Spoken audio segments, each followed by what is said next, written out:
Oh iya, sebelum kita mulai pembelajaran, untuk kelasnya tolong pimpin doanya kepada saudara Adi. Adi, Iya Pak. pimpin doanya. Sebelum kita belajar, marilah kita berdoa. Berdoa dimulai. Bismillahirrahmanirrahim. Raditu billahi rabbah wa bil islami dinan wa bi Muhammadin nabiyyan wa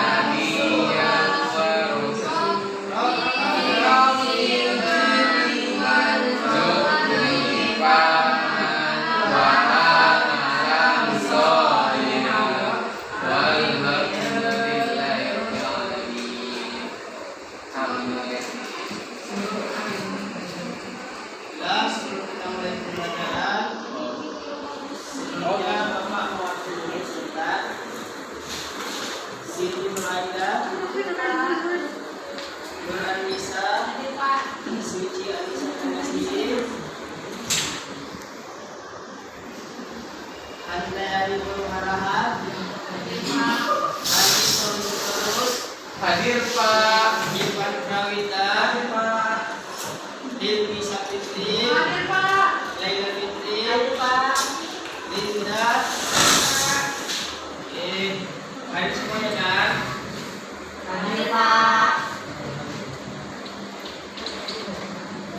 Ada yang tahu pembelajaran kita pada hari ini? Belajar sejarah ya Pak? Iya, betul. Kalau tulisin tolong dihapuskan. Pak, kalau tulisin tolong dihapus.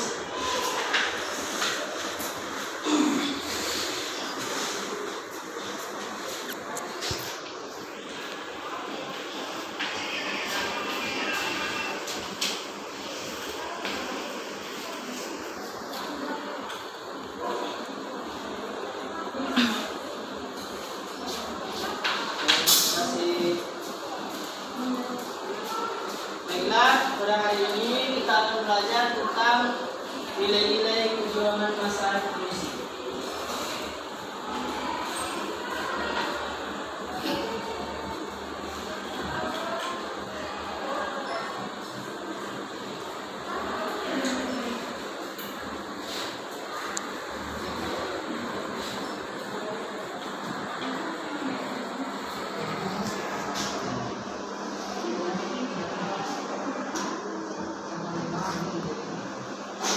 Nampak anak?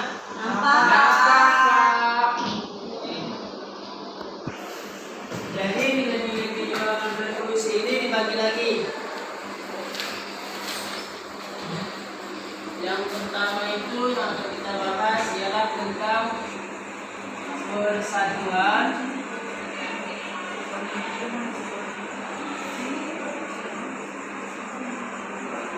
dan kesatuan.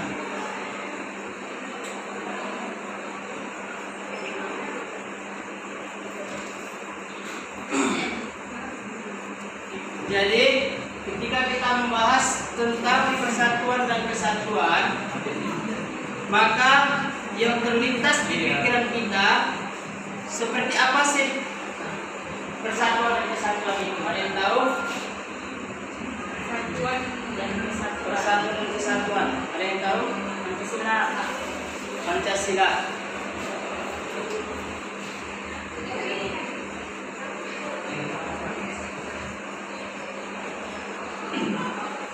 Pancasila yang keberapa itu? Ketiga.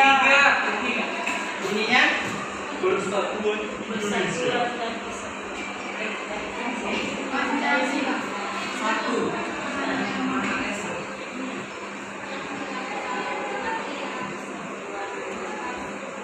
Indonesia. Persatuan Indonesia.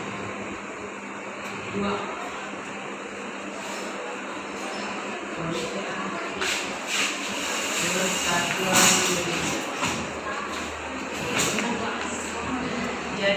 persatuan Indonesia ini pun ada sejarahnya.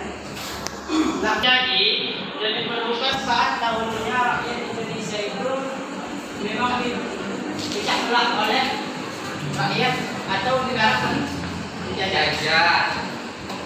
Jadi pada saat itu Belanda memasuki negara Indonesia. Jadi mereka ini menciptakan negara bagian dan daerah otonom dalam negara Paredan.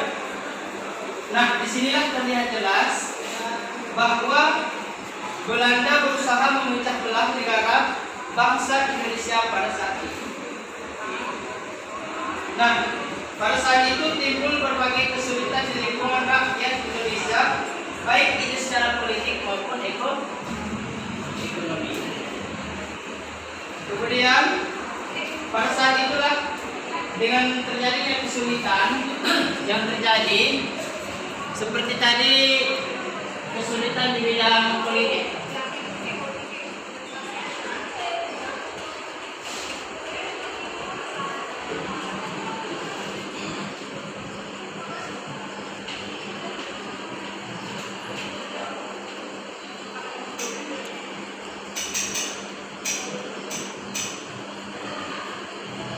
Dengan terjadinya kesulitan di bidang politik dan juga ekonomi,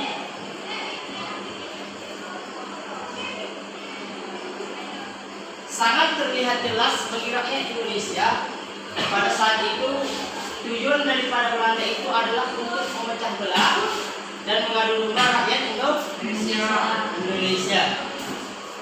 Jadi dengan terlihatnya memecah belah daripada Belanda ini, karena mereka membagi jadi beberapa daerah otonom, kemudian negara-negara bagian. Jadi pada saat itu sadarlah rakyat Indonesia bahwa kita ini sedang dipecah belah.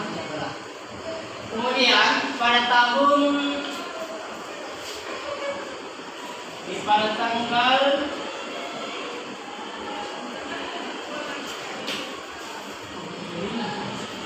17 Desember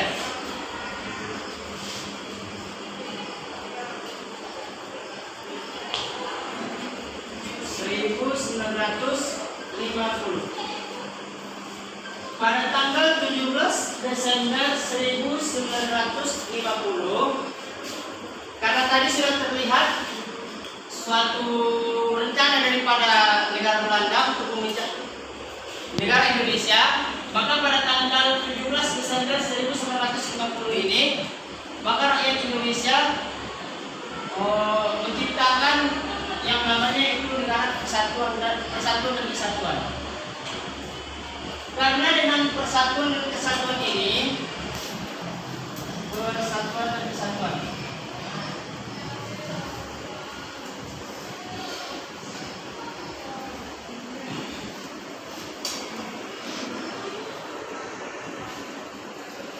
dengan persatuan dan kesatuan inilah rakyat Indonesia bisa untuk menghadapi pemecah belahan daripada negara Belanda.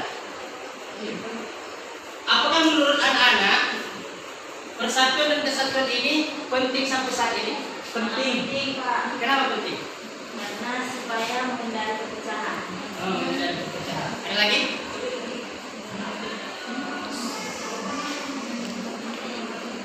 Gak ada lagi? Agar tercapainya suatu tujuan. Oke, beri aplaus kepada Ipan dan Laila.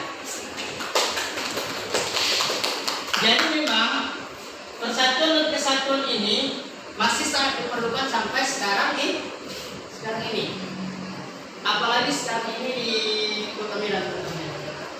Kota Medan itu ternyata pada saat ini sudah banyak dimasuki oleh para negara-negara asing. Ada yang tahu? Cina.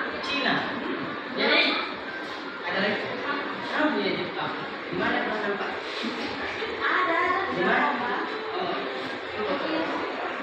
Bahkan di daerah Lampung Merdeka pun ada dari orang Amerika. Iya. Mereka pernah bersama saya.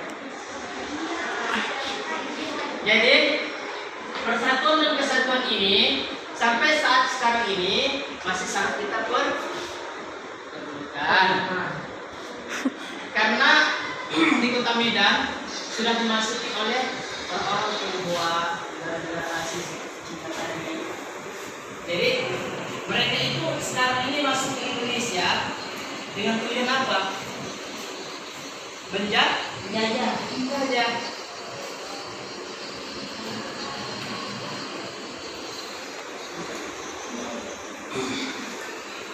Mungkin kalau dulunya kita baca di sejarah, penjajahan yang dilakukan oleh negara-negara asing itu adalah secara terang-terangan atau nampak dia.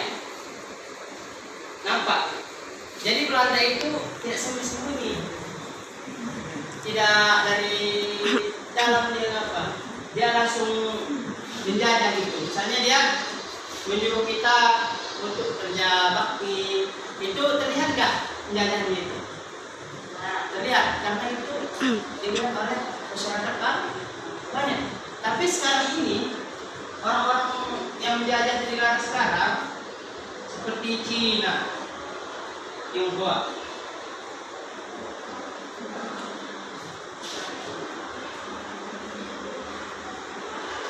mereka melakukan penjajahan di negara Indonesia tanpa kita sadari. Kenapa? Karena mereka itu melihat daripada titik kelemahan kita pada faktor ekonomi. Kalau lagi suatu negara itu ekonominya sudah dikuasai, mungkin suatu negara itu bisa tunduk kepada mereka. Percaya? Karena memang itu terasa kita rasakan pada saat sekarang ini. Kita merasakan mereka itu menjajah kita, tapi kita tidak melihat mereka menjajah kita. Apakah mereka menggunakan senjata? Tidak. Mereka tidak menggunakan senjata.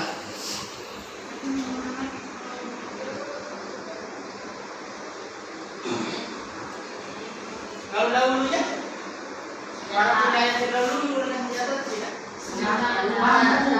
Bambu. Iya, bambu itu juga senjata. Bahkan ada nyanyinya, bambu menjadi senjata. Jadi, kenapa kita bisa tahu bahwa dahulunya para penjajah sebelum-sebelumnya itu menggunakan senjata dengan pembantu yang terjadi pada para pahlawan. Pada waktu itu kan memang semua yang jenderal-jenderal itu dihabisi. Jadi kita tahu bahwa mereka itu menggunakan senjata. Kemudian materi kita yang kedua kita lanjut ya.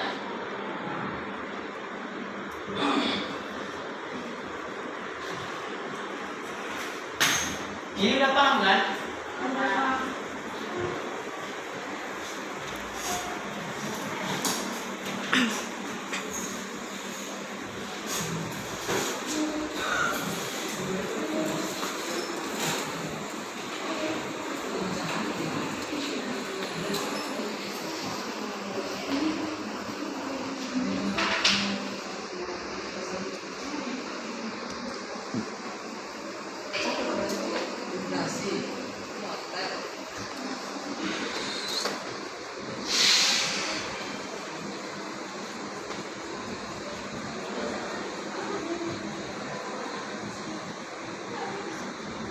Yang kedua adalah berkorban dan pamrih.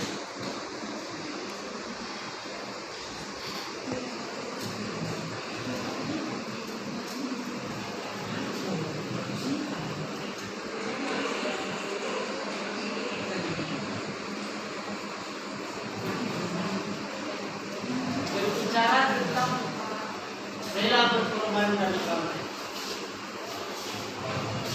Kalau itu dalam kehidupan kita yang dimaksud dengan rela berkorban itu seperti apa?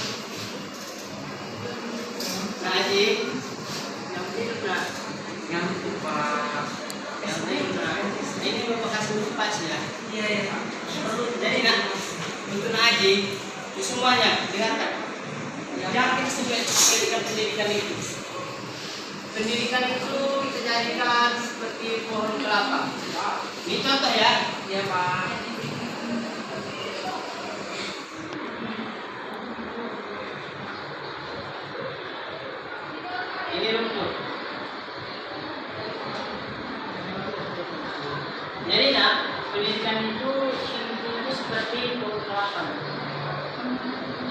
jadikan pendidikan itu. Kenapa kita jadikan seperti pohon kelapa? Karena dia tinggi, maka tuntutlah ilmu setinggi-tingginya. Agar apa? Agar nanti kalian itu ketika sudah dewasa, ketika kalian sudah tamat sekolah, kalian bekerja, kalian tidak menjadi orang lain. Kalian boleh pilih. Sekarang ini kalian bersakit-sakitan untuk mencapai pendidikan setinggi pohon kelapa, atau kalian bermalas-malasan dan ujungnya akan seperti rumput. Dan pilih mana? Bersakit-sakitan dulu. Sampai kita dulu. Sakit dahulu. Agar kalian itu nanti tinggi. Kalian tidak lemas seperti rumput ini. Karena kalau rumput ini hujan salah. Kenapa? Kalau dia musim kemarau, dia juga salah. Kenapa? Karena air. Rumput ada nggak dipakai? Kecuali apa saja dipakai. Dia hanya dipakai untuk makanan binatang. Dia hanya dipakai untuk makan binatang saja. Dan dimakan saja. Hanya untuk dimakan saja dalam pendidikan itu. Maka jadi kalian harus menuntut itu seperti pohon kelapa ini. Karena pohon kelapa ini dipakai dari daunnya itu dijadikan apa? Daunnya untuk pertumpahan. Kelapanya dimakan. pucuknya ini pun bisa dimakan. Iya, Pak. Bat ini Buat papan bisa, Pak. papannya digunakan semuanya. Jadi kalau pendidikan tinggi kayak pohon kelapa ini, jadi digunakan dari pucuknya sampai ke akarnya ini digunakan. Akarnya ini fungsinya apa? Makan teman-teman, Pak. Kalau akarnya itu digunakan untuk obat. Oh. Dia untuk obat. Jadi ini pendidikan itu seperti pohon kelapa ini. Kalau kalian melanjutkan pendidikan seperti pohon kelapa ini, maka kalian akan dipaksa. Kalian tidak akan makan orang lain. Itu maksudnya. Pak. Nah ini jangan tidur lagi ya. Nah, jangan tidur lagi ya. Iya Pak. Memang Bapak harus sedikit bawel di kelas ini. Karena belajar dengan Bapak itu harus santai ya. Santainya di mana? Saat kita bercanda, saat kita serius, serius. Bisa serius? Bisa Pak. Oke, lanjut ya. Ya Pak. Tadi tentang rela berkorban. Ada yang tahu seperti apa rela berkorban? Rela berkorban mengorbankan sesuatu yang ada pada yang berharga untuk kita. Berkorban untuk Misalnya kayak Kemerdekaan. mengorbankan tenaga. Itu bisa, Pak. mungkin ini kan karena kalian ini udah hanya SMA ya. Berarti datang SMA ya. Berarti kan harga selalu Bapak. Kalian itu kan udah mulai pada fase remaja gitu ya kan. Bahkan udah mau dewasa gitu. Kalian pernah nggak sih jatuh cinta? Pernah. Enggak. Ya, Pak. Hilmi pernah, Pak. Siapa? Hilmi. Iya. Sering kali ini Pak. Ini Sering kali dan saat jatuh cinta pernah nggak rela berkorban? Pernah nggak rela berkorban? Pernah. Ya, oke. Pernah lah waktu enggak, Gil? Waktu tidurnya mungkin Pak ikut berkorban. Kalau Bapak berkorbankan. Kalau Bapak Alhamdulillah sekarang menyakitkan perih di telinga. waduh. Di telinganya itu terasa. Iya, Hati itu merasakan. Sebel. Telinga. Jadi yang namanya rela berkorban itu segala yang kita miliki, ya kan? Segala yang kita miliki tentu akan kita korbankan.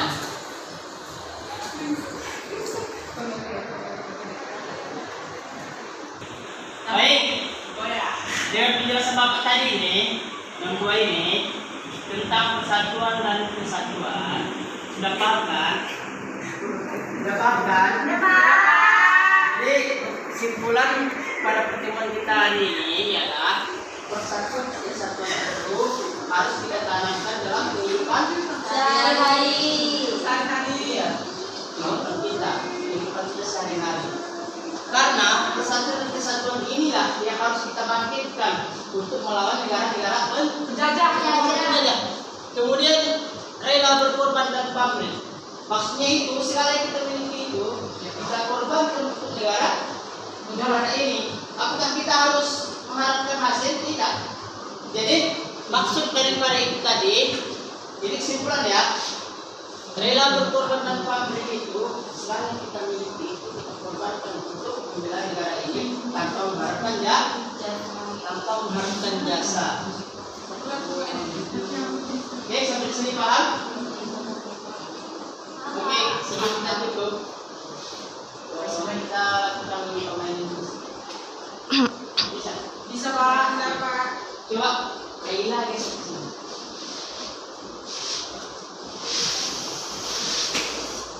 Ini permainannya nyanyi aja.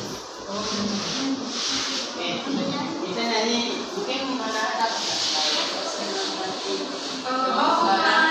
Oke, dia tengok ya. Karena kita santai belajarnya. Iya Pak. Kita mulai. Dipimpin oleh Adia. Siapa nyanyi kan? Apa tadi Pak? Kalau kau senang hati cepat. Oh, Rek. Oh iya.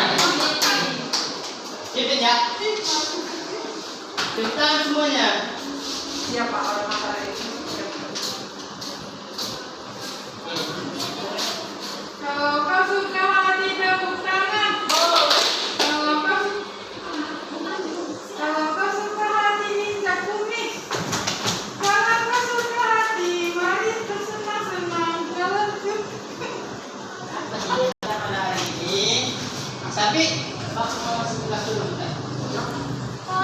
Anak-anak tuliskan besok apa itu fungsi dari persatuan dan